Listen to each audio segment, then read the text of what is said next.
Assalamualaikum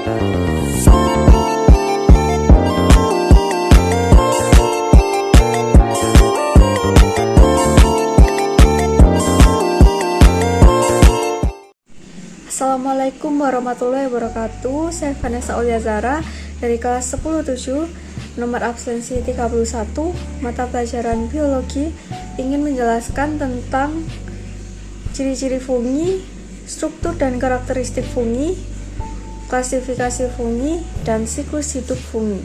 Ciri-ciri fungi. Yang pertama ada eukariotik. Fungi merupakan organisme eukariotik, artinya sel-selnya memiliki membran inti dan organel yang terbungkus membran. Yang kedua, ciri-ciri fungi tidak berklorofil. Tidak seperti tumbuhan, fungi tidak memiliki klorofil sehingga tidak dapat melakukan fotosintesis. Mereka memperoleh nutrisi dengan cara menyerap bahan organik dari lingkungannya.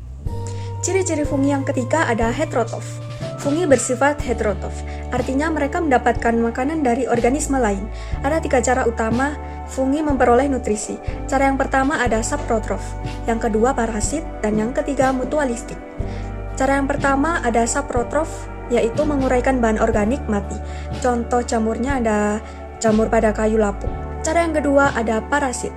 Parasit adalah mengambil nutrisi dari organisme hidup dan dapat menyebabkan penyakit. Contohnya ada Candida albicans. Cara yang ketiga ada mutualistik. Mutualistik adalah hidup bersama organisme lain dengan hubungan saling menguntungkan. Contohnya lichen, simbiosis antara jamur dan alga. Ciri-ciri fungi yang keempat ada dinding sel dari kitin. Dinding sel fungi terbuat dari kitin, bukan selulosa, seperti tumbuhan. Kitin memberikan kekuatan struktural dan melindungi fungi dari lingkungan. Yang kelima, reproduksi dengan spora. Fungi berkembang biak dengan spora yang dapat menyebar melalui udara, air, atau kontak langsung. Reproduksi bisa terjadi secara seksual maupun aseksual. Yang keenam, bentuk tubuh berupa hifa dan miselium. Hifa adalah benang-benang halus yang membentuk struktur utama tubuh fungi. Miselium adalah kumpulan hifa yang membentuk jaringan seperti anyaman dan berfungsi menyerap nutrisi.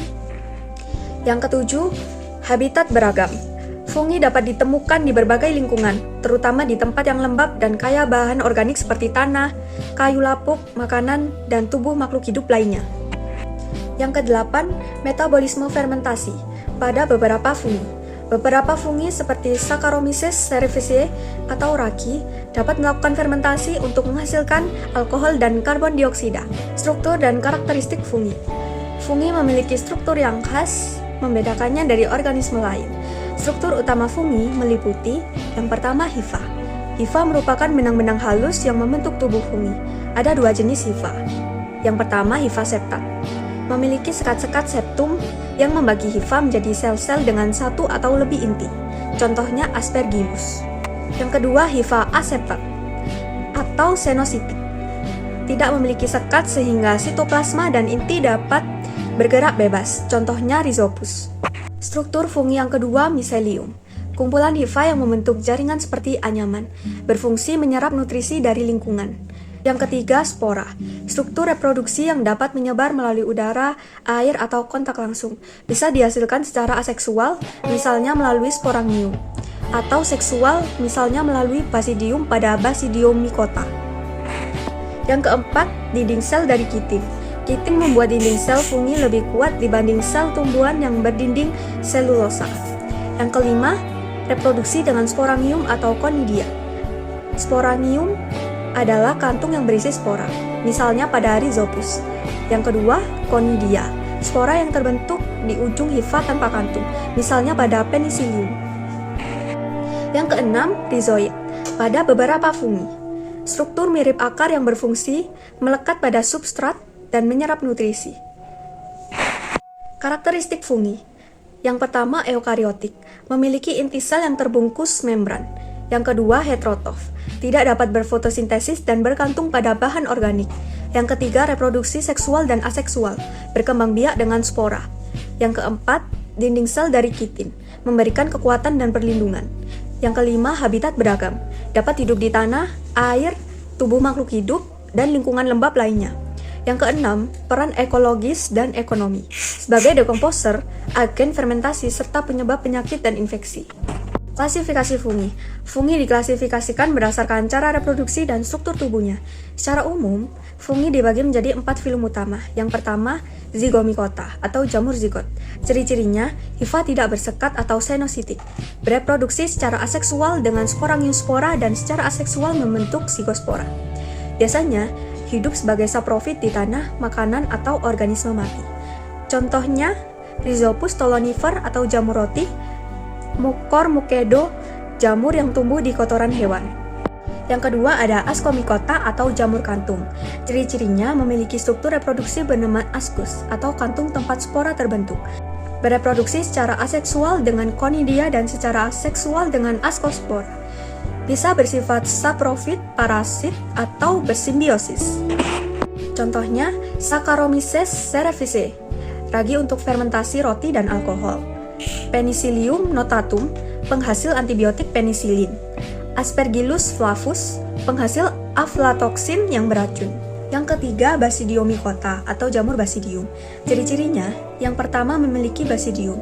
Struktur berbentuk gada tempat basidiospora terbentuk. Yang kedua, hifa bersekat. Yang ketiga, banyak ditemukan di hutan, sering berbentuk jamur makroskopis. Contohnya, Agaricus bisporus atau jamur kancing yang bisa dikonsumsi. Ganoderma lucidum atau jamur obat. Puccinia graminis atau jamur penyebab penyakit karat pada tanaman. Yang keempat, Chytridiomycota atau jamur air. Ciri-cirinya yang pertama merupakan fungi paling sederhana. Yang kedua, dapat hidup di air atau lingkungan lembab. Yang ketiga, memiliki spora berflagela yang disebut zoospora. Yang keempat, biasanya bersifat parasit pada tumbuhan, hewan, atau alga. Contohnya, Batrachoscitриum dendrobatidis, jamur penyebab penyakit pada amfibi. Siklus hidup fungi beserta contoh spesifiknya. Yang pertama, ada siklus hidup Zygomicota. Contohnya, ada Rhizopus stolonifer atau jamur roti. Tahapan yang pertama, ada reproduksi aseksual. Hifa membentuk sporangium yang menghasilkan spora aseksual atau sporangiospora. Sporangiospora tersebar melalui udara dan tumbuh menjadi individu baru. Yang kedua, ada reproduksi secara seksual. Dua hifa dari individu berbeda plus dan min bertemu dan membentuk zygospora. Zygospora mengalami dormansi sebelum mengalami meiosis dan menghasilkan sporangium baru. Sporangium ini melepaskan spora seksual yang akan tumbuh menjadi jamur baru. Ciri khasnya memiliki zygospora sebagai tahap dormansi sebelum berkembang lebih lanjut. Yang kedua, siklus hidup Ascomycota. Contohnya, Saccharomyces cerevisiae atau ragi. Tahapannya yang pertama reproduksi aseksual, menggunakan tunas atau buding, di mana sel induk membentuk sel anak yang tumbuh dan akhirnya terpisah. Tahapan yang kedua ada reproduksi seksual. Dua sel ragi berbeda, tipe kawin plus dan min, bergabung membentuk ascus. Di dalam ascus, inti sel mengalami karyogami atau peleburan inti dan meiosis. Hasilnya adalah ascospora yang akan berkembang menjadi individu baru. Ciri khasnya pembentukan ascospora di dalam ascus. Yang ketiga, siklus hidup Basidiomycota. Contohnya Agaricus bisporus atau jamur kancing. Tahapannya yang pertama reproduksi aseksual, menghasilkan spora aseksual dari hifa yang terfragmentasi. Yang kedua, reproduksi secara seksual. Hifa dari dua individu berbeda, plus dan min bersatu membentuk miselium dikaryotik atau dua inti. Miselium tumbuh menjadi tubuh buah basidiokarp seperti jamur yang kita lihat. Dalam basidium terjadi karyogami dan meiosis, menghasilkan basidiospora. Basidiospora tersebar dan tumbuh menjadi individu baru. Ciri khasnya menghasilkan tubuh buah makroscopis seperti jamur payung. Demikian penjelasan fungi dari saya. Wassalamualaikum warahmatullahi wabarakatuh.